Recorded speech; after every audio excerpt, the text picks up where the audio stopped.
You're listening to an Irreverent podcast. Visit irreverent.fm for more content from our amazing lineup of creators.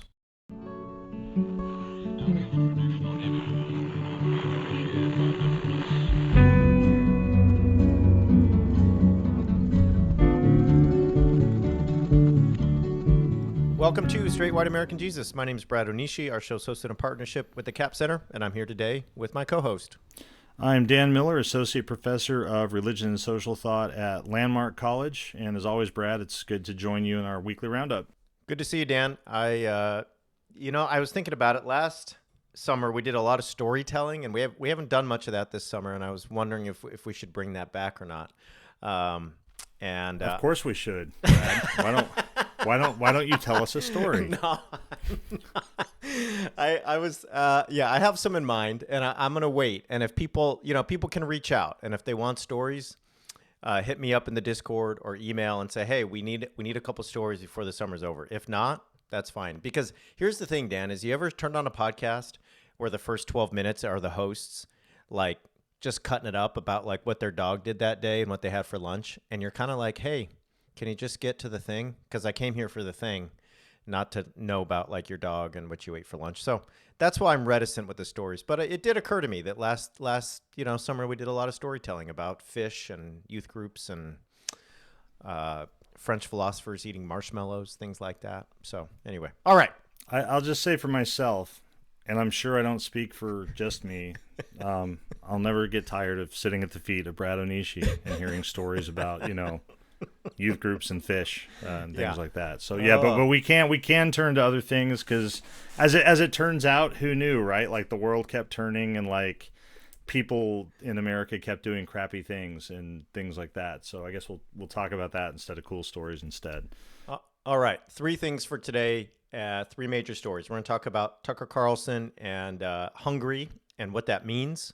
We're going to talk about the rise of Latino evangelicals and their growing kind of not only demographic, but their move rightward on the political spectrum, and then finish with talking about Uncle Ron and broader issues, Uncle Ron DeSantis, that is, and broader issues related to COVID and vaccines and masks and schooling and policies and Biden and all that. So that's where we're going today. Dan, this week, Tucker Carlson is in Hungary. And he is interviewing and appearing with Viktor Orban, the leader of Hungary. And there's been some kind of surprise from folks about Tucker Carlson making this move. But if you've paid attention to our show, if you listen to The Orange Wave, if you listen to my interviews with Sarah Posner or Ann Nelson or Catherine Stewart, this should not surprise anybody. I will be very honest, this did not surprise me at all. This is a very natural move for Tucker, given where he's gone over the last couple of years and his white nationalism and just out-and-out racism and conspiracy propagation. So here's what Greg Sargent says at WAPO. The first segment of Tucker Carlson's long-anticipated Fox News interview with Viktor Orban has now aired, and it did not disappoint. It provides a deeply unsettling glimpse into the true nature of the authoritarian nationalist future that Carlson and his fellow travelers envision for our country. An ugly tension sits at the core of Carlson's conversation with the Hungarian leader. Carlson fawns over the, quote, free nature of Hungarian society, contrasting it favorably with the supposed repression of widespread anti-liberal yearnings in American society, while saying little to nothing about the autocratic nature of Orbanism. One of the themes that's going to be prevalent today, Dan, is freedom. What does it mean to be free? And as Sargent references here, Carlson has this idea that there's perhaps the idea that Hungary and Hungarian society is more, quote, free than the United States. In the interview, Carlson and Orban talk about things like anti-immigration policies. They talk about family. They talk about rewarding people for having children. They talk about defending the land, defending tradition, defending God and God's people in terms of Christianity. Orban, as Sargent writes, castigates liberal internationalist Western leaders for wanting to intermingle Muslim and Christian communities. So he basically polemicizes against religious pluralism. He does not want Muslim people to be anywhere in the kind of hierarchy of Hungarian society. Carlson in the interview suggests that, as I just said, people are freer in the United States because in America, You might be, quote, silenced by Silicon Valley, or you might lose your job if you criticize the orthodoxy of liberal internationalism and things like this. Okay. I'll throw one more thing at you, Dan, and then see what you think here. But there's another piece in Walpo by Ishan Tharoor, and it's quite incisive. He says, after all, and this is just talking about Orban. After all, Orbanism represents the fever dream of the American right. The Hungarian prime minister rules a government steadily captured through gerrymandering and a stacked judiciary. The overwhelming majority of media outlets are now loyal to him, while he presides over a network of patronage and alleged graft that ties in many of the country's titans of industry. In his attacks on various civil society institutions, Orban has been accused of invoking anti-Semitic tropes. He led the passage of anti-LGBT legislation. He has called for Hungary's departure from the EU, and he has deployed, it seems, military-grade spyware to tap the phones of journalists and dissidents. So, Dan, this is, okay, a white ethno-nationalist kind of landscape in Hungary. There is a leader who has taken control of the judiciary, of the parliament, is tapping phones of the press, is passing draconian laws against LGBT folks, is saying that nationalism is the way forward, is castigating religious pluralism. Dan, it's very natural for Tucker Carlson to be in Hungary, because Orban's Hungary is what Carlson and many others want for the United States. I got more to say, but what do you think here? First, to your last point, excuse me, that it's natural for him to be there. I absolutely agree, right? It's just like the people that were shocked by Trump, and other people are like, have you watched what the GOP is for years? Like, he is he's the expression of it, not an aberration. And it's the same thing. There have been plenty of people now, more and more and more every year, who are like, yeah, they're like, contemporary conservatism and Fox News and all of that is just a straight up populist, nationalist, right-wing, extremist kind of ecosystem. And so, yeah, it shouldn't be any surprise. But as you mentioned, to go a little bit deeper on this, right, this theme of freedom, the language of freedom will come up. And you got to wonder, like what does it mean to be free? Well, it's because for Tucker Carlson, right, why is Hungary free? It's free because the right kind of people can do whatever they want to do, right? It's freedom means privilege. In Hungary, the real Hungarians are the ones who have privilege and power and authority and freedom, just as Tucker Carlson envisions in America, where only the real Americans have power and privilege and authority. And so anything that limits that is somehow negative. So why doesn't he like Silicon Valley or internationalism or whatever? Because it doesn't just privilege straight white American people, right? And so there's this notion there that somehow if other people have rights and privileges and can participate in society, if I'm a straight white American, which it turns out I am, I lose my freedoms. Somehow that's an infringement on my freedom. And for me to be free means that they have to sort of not be, or better yet, they have to not be here at all. It's that logic, and it's just out there and it's in the open. And the last point I'll just make about this, I've brought this up before. We often hear this, and this is one of the places where I think liberals and progressives need to kind of rethink the way that they understand things, rethink their messaging, where sometimes we hear this notion, and it sounds very trite, that, if we live in a more equal society, we all win. If we live in a more diverse society, we all win. It benefits everybody. It doesn't benefit everybody, right? Those people that Tucker Carlson champions, those people who feel threatened, they have benefited, they have gained privilege, they have gained their status in the country by marginalizing everybody who's not them. Right?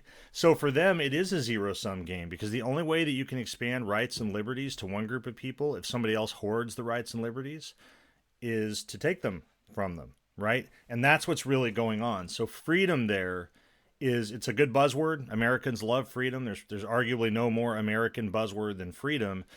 But the reason it's a buzzword is because it's empty and you fill it in different ways. And so we have to understand what it is that Tucker Carlson's after, and why it is that a place like Hungary is, as the WAPO folks and others commenting on this have noted, it's his dream. Like, he wakes up in the morning and I just had the best dream in the world, and it turns out it's Hungary. Like, yeah. It's right there. So Yeah, I agree with everything you're saying, and people cannot be misled by this language of freedom or choice or self-determination, all of these other things that the right throws out constantly. Well, and I think if you ask me what does a Trump second term look like, whether he wins against Biden or he wins in 2024, I think you look to Hungary as kind of like, yeah, this would be the progression. He's already stacked the judiciary. He is sort of in control of the of Parliament or here Congress. He's tapping phones. He's taking control and solidifying power in a way that means he has a kind of stranglehold over the country in every sense. What I want to do now, though, Dan, is make sure that everybody understands that this is not just Tucker Carlson, white nationalist. Tucker Carlson, the guy who goes off about white replacement theory when it comes to immigration in the United States. This is also a white Christian nationalist movement. And so many folks on Twitter this week noted that Rod Dreher took credit for introducing Tucker Carlson to Viktor Orban. Dreher is the senior editor and a writer at the National Conservative. He's kind of seen as an intellectual in the kind of Christian right or conservative space. He's kind of one of these folks like Eric Metaxas and others who are supposed to be the kind of brain trust of these kind of niche spaces. But here's some things that Dreher has said in the past. He wrote a book called The Benedict Option, which is kind of a mix of a polemic against secularism with some virtue ethics thrown in. There's some of you might be familiar with someone like Alasdair MacIntyre. So there's some of that thrown in. So again, it gives it that kind of intellectual sheen, that sort of weighty, high culture, philosophical kind of gravitas. In reality, though, to me, it's pretty clear to see what Rod Dreher is up to. So here's what the book is about. Today, a new post-Christian barbarism reigns. So this is interesting, Dan. I got to stop. If you're not Christian, you're a barbarian, right? That's good. Great. Many believers are blind to it, and their churches are too weak to resist. Politics offers little help in this spiritual crisis. What is needed is the Benedict option, a strategy that draws on the authority of Scripture and the wisdom of the ancient church. The goal, to embrace exile from the mainstream culture and construct a resilient counterculture. Okay, so Dreher is taking the tack that, hey, Christians are now the persecuted ones, especially white Christians, and we have to have the resilience to embrace the fact that we're in exile, and we have to build a resilient counterculture. Here's my only problem, Dan, is that for the counterculture Dreher sees as the model is Orban's Hungary. What is the resilient counterculture? Is it a church on the margins that's working right to overthrow empire, like we might see in a Mennonite context? Is it a church on the margins that's working for more equality and justice, like the old school Baptist ethos you're always talking about? Nah. Let's build something that looks like Orban's Hungary. Here's Dreher again. It's all about defending the narrative. I have been talking for months with my friend Tucker Carlson about Hungary and urging him to come here and see for himself what it's like. He took me up on the offer and arrives in Budapest on Sunday, and he's going to spend a week seeing the place and doing some reporting. So that's obviously what happens. I skip down a little bit. Dreher says this: Hungary is small and relatively weak, but punches above its weight because it is led by Viktor Orban, who knows what he believes, is a brilliant political tactician, and is not intimidated. Orban's Hungary shows what can be accomplished when you have an anti-woke, anti-globalist leader who cares more about politics and strategy than tweeting and lib-owning. All right, so the counterculture Dreher wants is Orban's Hungary, okay? So let's just not be fooled by his kind of philosophical Aristotelian virtue ethics framework. He wants an authoritarian regime that looks like Orban's white ethno-nationalist state. Here's how Sarah Posner puts it. And friends, I'm just going to say it. I've said it before. If you've not read Sarah Posner on this issue, you need to do that. Please finish this episode. Dan and I would appreciate it. Don't turn this off yet. It will hurt our feelings. It'll be hard to sleep tonight. But once you finish the episode, you need to go read Sarah Posner's book on Holy and everything she's written over the years about this very issue. Here's what she said to me. Here's what she wrote in 2019. Many in the U.S. Christian right believe America has failed as a role model for the rest of the world. that liberalism unrestrained has brought a once great nation to its knees. To them, the liberal autocrats across the Atlantic are fast becoming the new standard bearers in a global battle for traditional values, an antidote to what they see as rising decadence and moral relativism in the West. So, as the global political power centers shift toward rising authoritarianism away from American-style liberal democracy, significant players on the Christian right are gravitating to where the power is.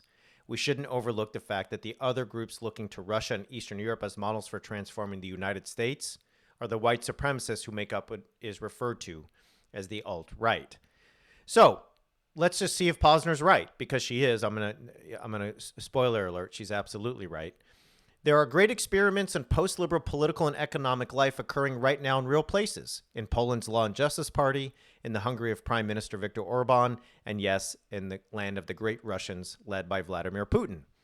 Who said that? That was Alan Carlson, one-time leader of the World Congress of Families, and somebody who is on the family values train, a kind of heir of James Dobson and his whole shtick on family and family values. Paul Weyrich, Dan, some of you all remember, the architect of the religious right. Guess what he was doing in the last years of his life? Hanging out in Russia, taking regular trips to Russia, seeing in Russia a kind of model for what he thinks the United States should become. Here is Weyrich. Clearly, it is in the American national interest to keep Russia on its side, not only in the fight against radical Islamic fundamentalists, but on a more permanent basis. And the Russian people must understand that being an American ally brings substantial dividends. Dan, let me give you Posner one more time, and then I'm going to throw it to you. They, and she's talking about white Christian nationalists from the United States, they've begun to look and partner with these autocratic leaders who they actually get to co-host conferences with. It's not just that they had a conference in Budapest, Hungary. It's that Orban helped sponsor it. Or in Italy, they had a conference in Verona, and Matteo Salvini co-sponsored it. And in Moldova, where actually Posner was there, that one was co-hosted by then President of Moldova, who was a Putin ally, Igor Dodon. All of this to say, Dan, what Tucker Carlson is doing is following on the heels of the white Christian nationalists who have been looking to foreign autocrats as models for how to restructure or to retake America back for God, for family, and for white people. This has been going on for 2 decades. Paul Weyrich was sniffing around Russia before it was cool. Alan Carlson has been sniffing around Orban and Putin and all kinds of autocratic regimes for a decade and a half. Posner has the receipts. And for me, Carlson is just jumping on a bandwagon rather than starting something new. What do you think? Yeah, so I think you're right about that. And that language, I want to go back to that language of a people or a nation in exile, right? Because it touches on lots of levels. One is it connects deeply with, I think, everything that makes Christian nationalism, and in fact goes back centuries, right? So on one hand, there is this image in the Christian New Testament and in Christian consciousness that there's an old hymn, right? This world is not my home, right? That our kingdom is not of this world. Our kingdom is something else. That we're participating in a spiritual kingdom and not a kingdom of this world. That we are a pilgrim people, an exile people. That early Christians would draw on the language of the Hebrew Bible about a remnant that would remain in a remnant that would remain faithful to God or would be in exile. So it touches on this language of being this kind of marginalized, suffering community, as you say. But the same church that did that and owned that eventually becomes the official religion of the Roman Empire, and early on becomes imperial religion, the religion of empire. And that is very much the tradition that contemporary Christian nationalists own and have inherited. So you have this sense that we're marginalized, and yet we believe America is a Christian nation and should privilege Christian principles and should only let Christians and rule and all of that sort of stuff. But the other piece of it, if I put my more sort of geeky political theorist hat on here, this is also nationalist logic, right? So nationalisms and populisms, right? Populism gets its name from the people, right? The concept of the people. And the idea is you're overcoming the elites, you're overcoming the establishment, you're speaking for the people, this the kind of everyday person in the street and whatever. And it often presents itself in exactly these same kind of terms, right? That the marginalized and the exiled and those who haven't had a voice are gonna band together and all that sort of stuff. And it presents itself very much as a kind of exile force, as something marginalized. But there's a political theorist named Nadia Urbanati, and just acknowledge her because this is her concept that I'm using. She writes really well. She says the trick is that that's not actually how populism works, right? She refers to it, she says it's a within state power, within hyphen state power. She means the goal, you use all that rhetoric, great. You drive up people, great. If you can, as in contemporary Christian nationalism, if you can bring the two together, this long-standing Christian tradition that even though we're the religion of empire, we're still marginalized and oppressed, and you can bring it together with a sense that the straight white American men who've always ruled America, like somehow are marginalized or oppressed, and you can bring that together and say that we're marginalized and that we're, this peripheral thing, all the while doing what? Trying, winning the presidency under Donald Trump, and then trying to stop a legitimate election from moving forward. Gerrymandering and stacking courts and voter suppression and a million other things that you do to consolidate that power and to make sure that, in fact, you're not marginal. You're not pilgrims living in a strange world. You are not in exile. You are, in fact, the established power. That's how this works. And that's exactly what we see in Hungary. It's what we see the GOP trying to bring about in the U.S. And again, it's classic Western Christianity, right? We are the dominant religion, but we're going to somehow pretend that we're constantly threatened. And it's also contemporary populism and nationalism, to, bring up a theme that I bring up just about every week. It's just classic, and it's textbook. Like if you literally, if you go read a textbook on populism and nationalism and how it works, this could be the perfect image of it. It's so spot on that if you kind of made it up, people would say, well, that's a really terrible example, because there'd never be something that obvious, except that it's happening right in front of us, and so many people don't see it. Well, and it also just everything we say about what could happen under like a Trump second term, or what people like Tucker Carlson want. Just look at who they look up to. I mean, this guy's in Hungary. He did a huge interview with Orban. It's not hard. If you want to see what people want, just see who they look up to and who they think is doing it right and what they're trying to become. It's very clear for Dreher, for Tucker Carlson, for Alan Carlson, for Paul Weyrich back in the day.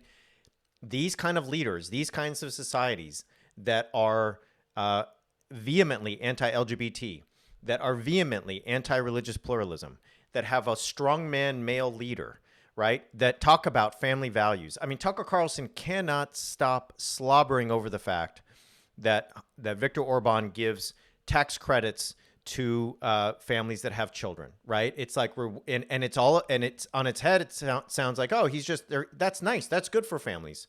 It helps people have children and not have to, be working 80 hours a week and all that. I'm all for that. What's lurking behind it for Tucker Carlson is this idea that white people are being replaced, and we need to have governments that basically encourage white people to have babies so that they won't be overtaken by brown and black and yellow and other kinds of human beings, right? Well, I mean, this is the trick. Just to jump in on exactly that point, what Tucker Carlson wants is white babies. Yeah. Right. If people of color have babies, we call that welfare. Yeah. Right. If we give them money, we call that welfare. We call that big government. We call it entitling and enabling and taking my money and giving it to other people and so forth. We're opposed to that. Yeah, the subtext, and the sub is not very deep here, is white people having white babies. That's what Tucker Carlson wants. Just amazing. Tucker, isn't that an entitlement? Don't you hate government entitlements, Tucker? Isn't that what that is, right?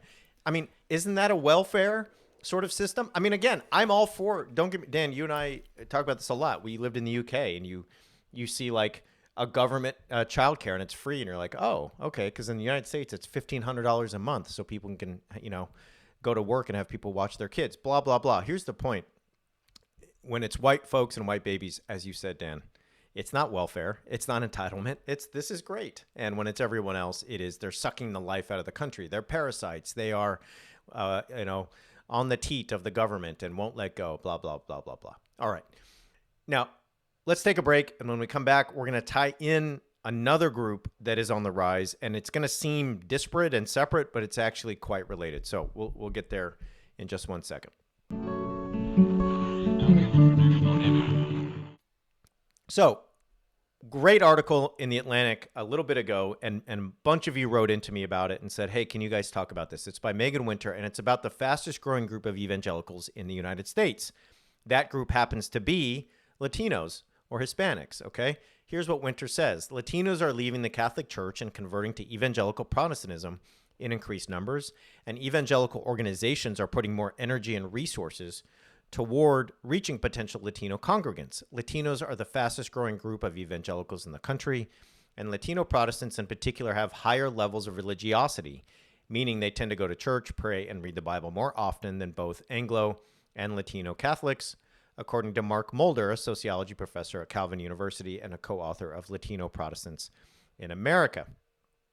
So, Dan, this group is the fastest growing group of evangelicals. Where we have white evangelicals declining, we are seeing numbers where Latinos are a growing group of evangelicals.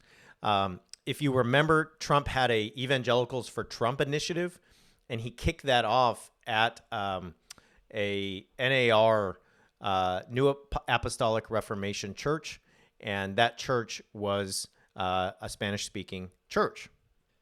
So it's not that people haven't noticed this, and even the Trump organization, for all of its disarray, noticed that Latino evangelicals are an important group, okay?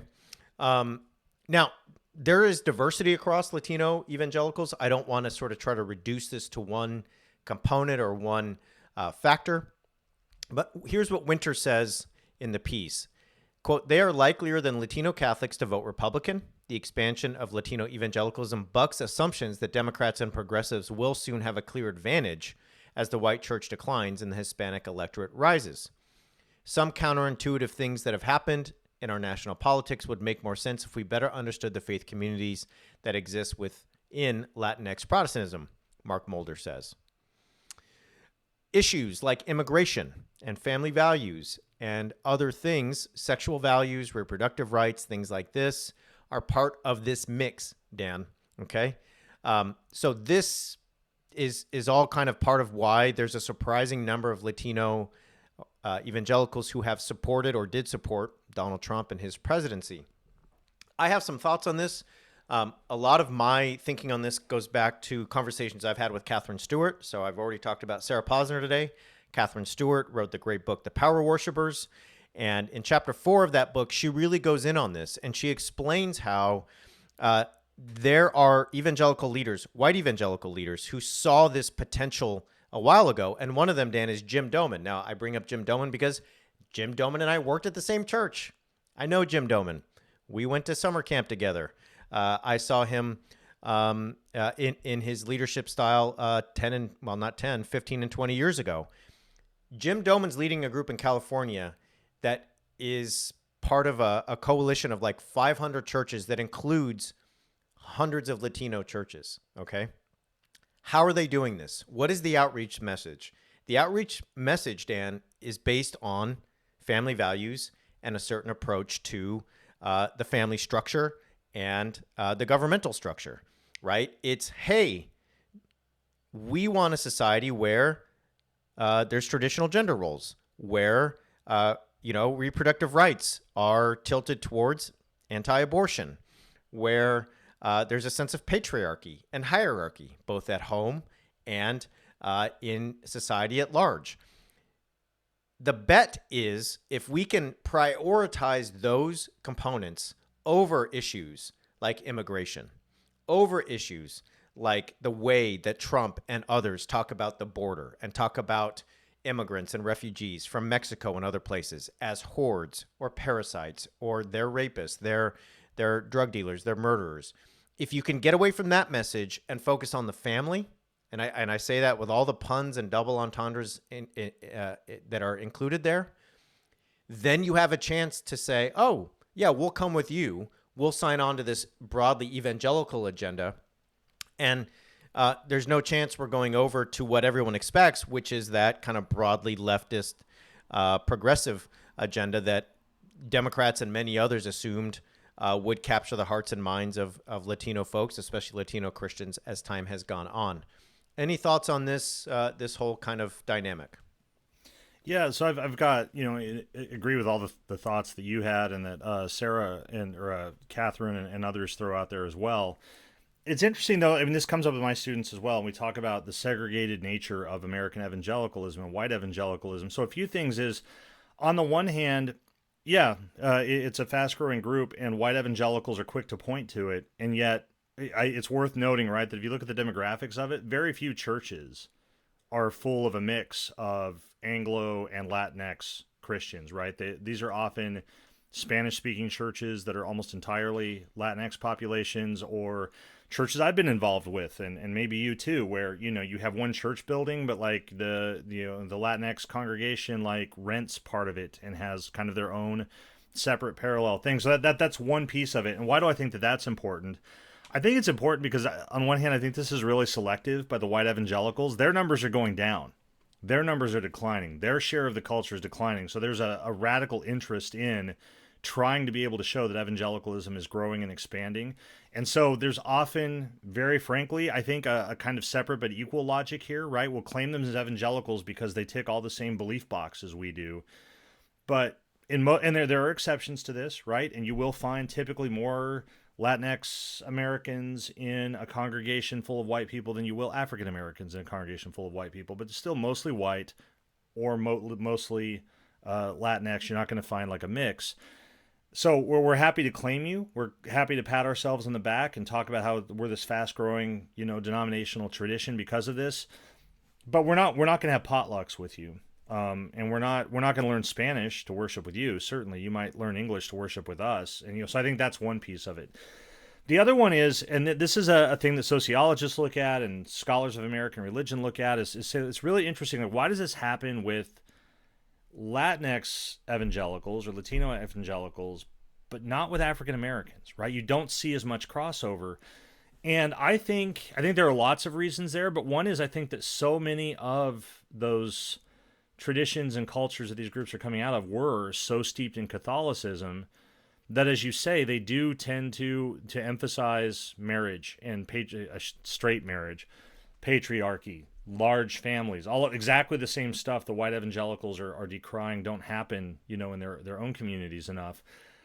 But what they don't have is the kind of family structures due to poverty and a history of slavery and Jim Crow and everything else that many African American families have. And so I think it's a complex mix of things of why we see this with these populations, what it really means for white evangelicals, and what role I think they really play in that tradition, and why it is that we don't see similar crossover with African American churches, given that many African American Christians tick a lot of the same belief boxes when it comes to issues of like abortion or gender and sexuality and so forth. So a lot of really complex stuff there. And certainly, if you just get in the nuts and bolts of politics and why it matters, I think a lot of clear strategic reasons why Christian nationalists and others are eager to bring those people into the fold, so to speak, or better yet, I think from their mind, to pull them out of a Democratic or liberal fold. Yeah, I think the thing that you said that I agree with most is that it's not, sometimes people make diversity out as, hey, let's give everyone a seat at the table. And one of the things that theorists and scholars will say is, okay, but that's great, but who still gets to sit at the head of the table? Who decides who sits in what seat? Who gets to direct the conversation, and who has the rules of order when the talking starts at the table? And I think what you said really hits that there's a lot of white evangelicals willing to, quote unquote, reach out to Latino Protestants and evangelicals in ways that say, hey, come to our table. We're going to maintain control and order over the table, but we're happy to have you here. And Winter does touch on this. What you said there at the end does touch on this in the article. She quotes a pastor named Rodriguez who says that because Latinos don't easily fit into racial binaries, Latino evangelicals will have a unique role in repairing the nation. Rodriguez says, we really do believe that the Latino church will reconcile Billy Graham's message with Dr. King's march. Okay. We really do believe it's our prophetic assignment. The church is at its best when it engages the culture because that's what Jesus would do. Jesus would dine with the people at the margins. There's a sense here coming through in the article that Latino churches of all stripes and all kinds in this country recognize the marginalization of people of color, of people who are immigrants from Mexico and other countries, people who are speaking Spanish as a first language, and so on and so forth. There's no getting away from that marginalization. I think what you were trying to get at earlier, though, is can you overcome the sense of alienation with other promises, with other resonances, with other ways of trying to draw together folks? And that has, American history shows, really never happened with white Protestants and black Protestants. It has just never really been something that has taken root over the course of the centuries. There seems to be a kind of liminality here, right? An in-between space that everybody in the article recognizes.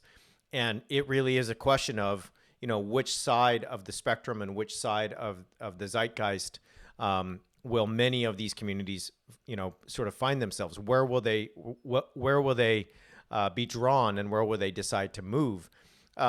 Again, I don't want to reduce this, too easily. I don't want to talk out of turn and out of pocket like we're experts on this. I don't think either of us are. What I just want to finish this on, though, is by saying, if you pay attention, this is also not surprising. Just like Tucker Carlson in Hungary is not surprising.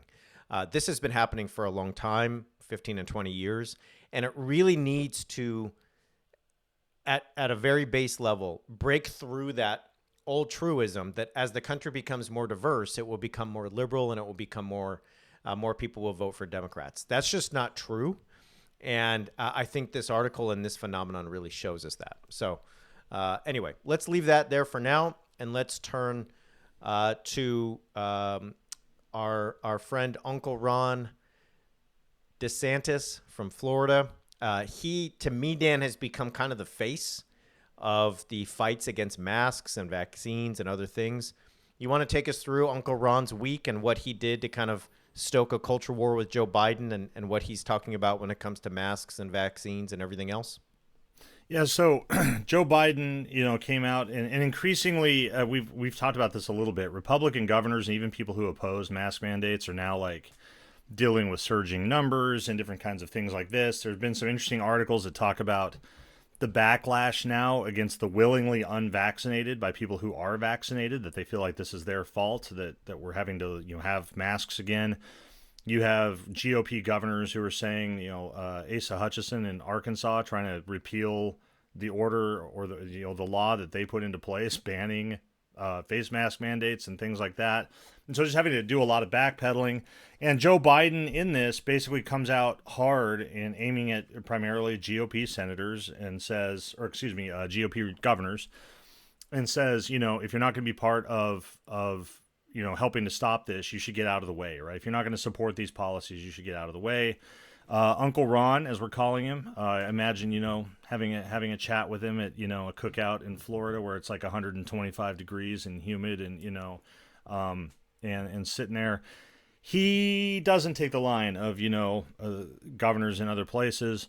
He said in an interview or a speech, quote, Joe Biden suggests that if you don't do lockdown policies, then you should, quote, get out of the way. Well, let me tell you this. If you're coming after the rights of parents in Florida, I'm standing in your way, right?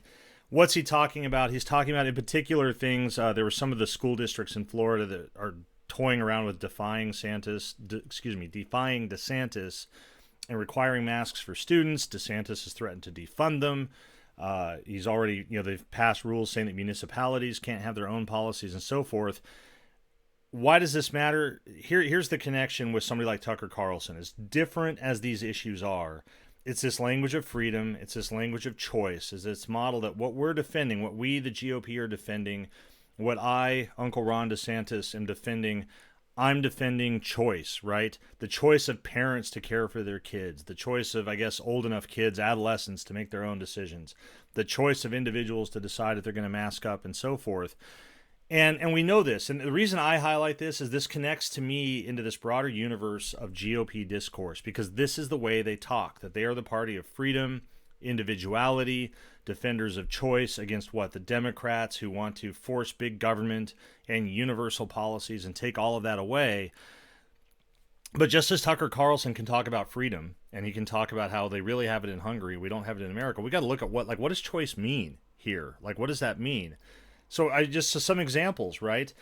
Labor busting. I was hearing that we just had the 40-year anniversary of Ronald Reagan firing the striking air traffic controllers. And it was talking about this was sort of like a major sort of death blow to the American labor movement. And you have this now, right? The freedom to work, right? Opposition to unions and to unionizing, and defending choice in hiring and working. This is great for the workers. But what's the result been? It's been flat wages and the loss of workers' rights for almost half a century now, right? Back in the days of Paul Ryan as Speaker of the House in opposition to Obamacare, why did he oppose Obamacare? Because of choice, defending consumer choice. When we all know that what happened before Obamacare was, if you didn't have employer-based health insurance, it was almost impossible to get health insurance. You couldn't have, you had lifetime maximums, you had no pre-existing conditions, and on and on and on, right? It was like impossible. So what Paul Ryan and the GOP always wanted to go back to was the bad old days under the moniker of choice, when people had no choice and call it choice. We've talked about this before. The GOP always emphasizes giving choice to local authorities, right? School districts should make their own choices, but not anymore. Not about mask mandates, or not, as we've talked about, not about teaching about race or multi-ethnic studies or whatever else. Municipalities should have their own authority, but not on LGBTQ policies. We've talked about states where it is now illegal for a city to ban discrimination against LGBTQ people, right? I just want everybody to hear that again, right? The GOP making it illegal to prohibit discrimination, right?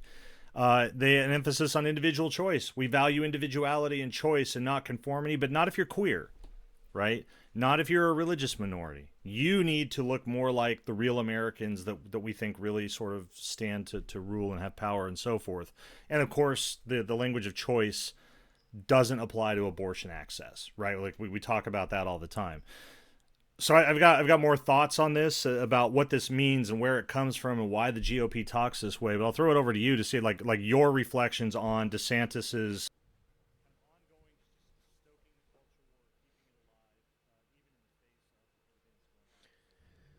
So DeSantis does two things that are right out of a 50-year-old playbook. One, he says, if you're coming after the rights of parents in Florida, I'm standing in your way. Take it back to the family. We've been talking about it today. Tucker Carlson, Orban, families, white babies, right?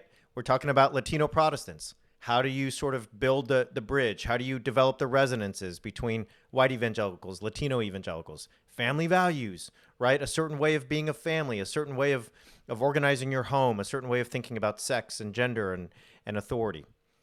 Same thing with DeSantis. If you want to hit that node, if you want to just hit the heart, right, of how to scare people into agreeing with you, tell them they're coming for your kids and you're a parent and they want to take away your rights. Is that what you want? So that's number one. Number two, in one of the same press conferences, he said to Biden, why don't you do your job and address the border, right? And this is the play. It's, hey, yeah, COVID has raged through our country, okay?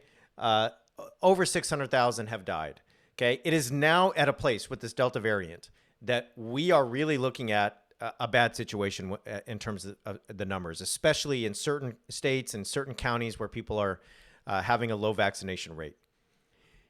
The play is, look over there. There's scary people coming from outside the country. They're going to it goes back to Tucker Carlson and Orban too, right? Immigrants, others, religious minorities, they're going to take your way of life. So when Biden is pointing to the very real, the very tangible, the very tragic pandemic that continues to go through our country and is threatening to derail a third school year, DeSantis is like, look over there at the border. That's the real problem, everybody. Don't look behind the curtain at the Wizard of Oz. Look over there. And it's another classic play that's been going on for 50 years.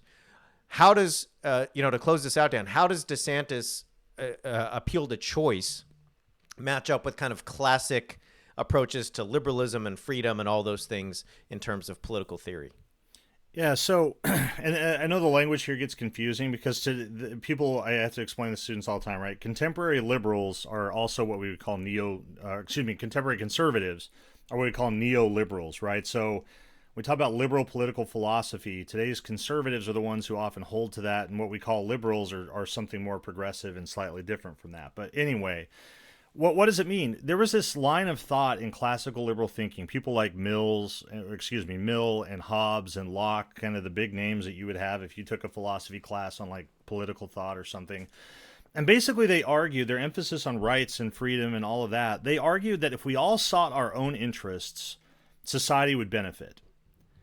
And they've got kind of complex arguments of different complexity about why that is. But I think a lot of people now would say, no. If we're all seeking our own interests, we have a society full of individuals seeking their own interests. We don't have any common movement. And you take that now and you take that and you weld it to, say, modern capitalism, which reduces choice to consumption, right? Like, and that's a whole nother discussion, right? That lots of Americans, as long as I've got 55 TVs to choose from and 12 streaming services and 55 kinds of peanut butter in the grocery store, I'm not really concerned about like whether or not I can vote, as long as I've got choice, right? I've got consumer choice. You take those together and what do you get? You have a reduction of language of rights and freedom, which is important language. Rights are important. Freedom is important. But you have the reduction of that to kind of just crass self-interest. My purpose for existing as an individual is to seek my own good. And if it has to burn you, if I had to burn you and your house down to get it, well, too bad, I guess. And who's the government to tell me this? There's no notion of the common good. This is what we see in the GOP, and it's what we see with the COVID, these mask mandates. If anybody takes just half a step back and you look at this and you just say, wait, let's just think about this for a minute.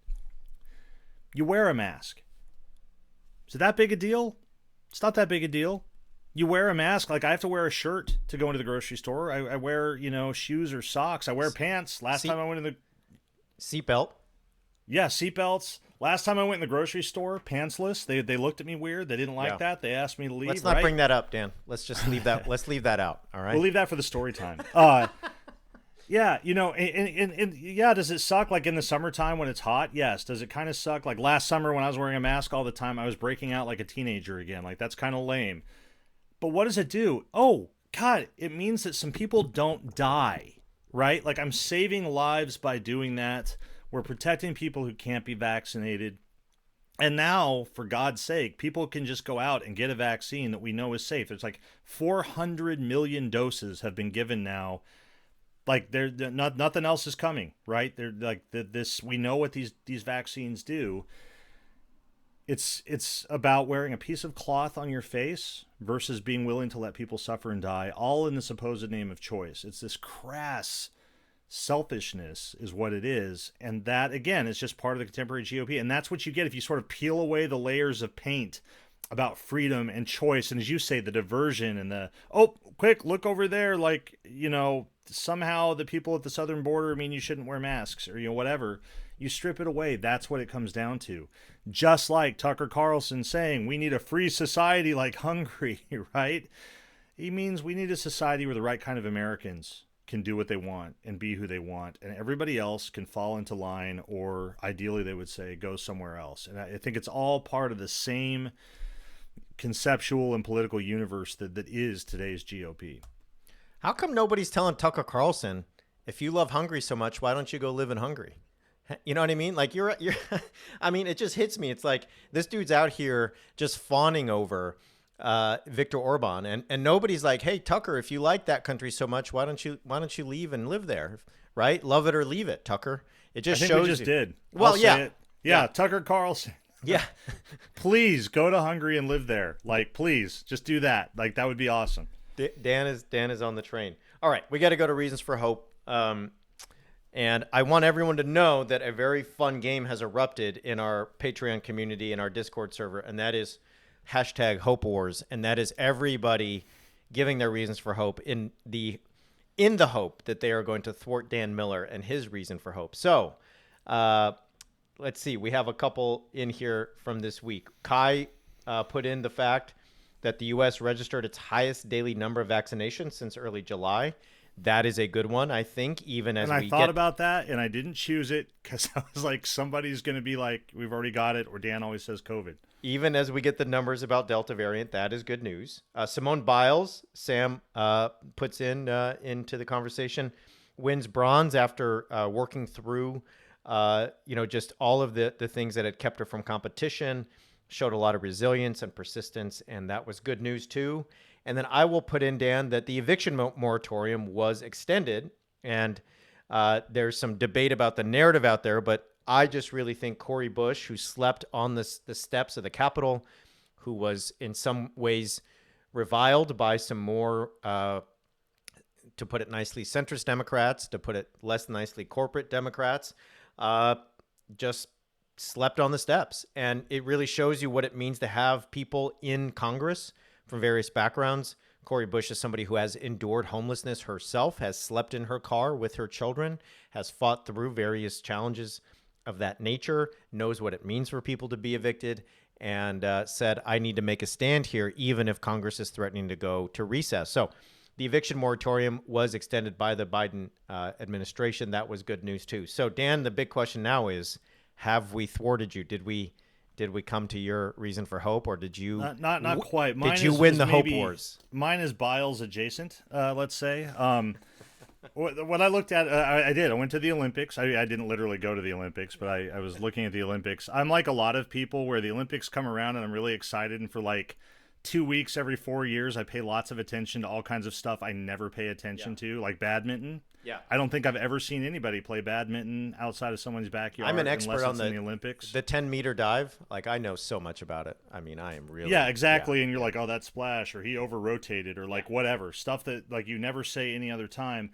But in all seriousness, what struck me this time was the awareness of the role of LGBTQ athletes and the prominence of LGBTQ athletes in these games. And in particular, that this is in many ways the first time that openly trans athletes have participated in the games and have sort of been out and visible. And I think that that's really exciting. It's been really controversial. If people follow this, the IOC, in my view, is still overly restrictive on like what it means for somebody who's trans to compete. Lots of transphobic backlash of people who say that trans women all have big advantages because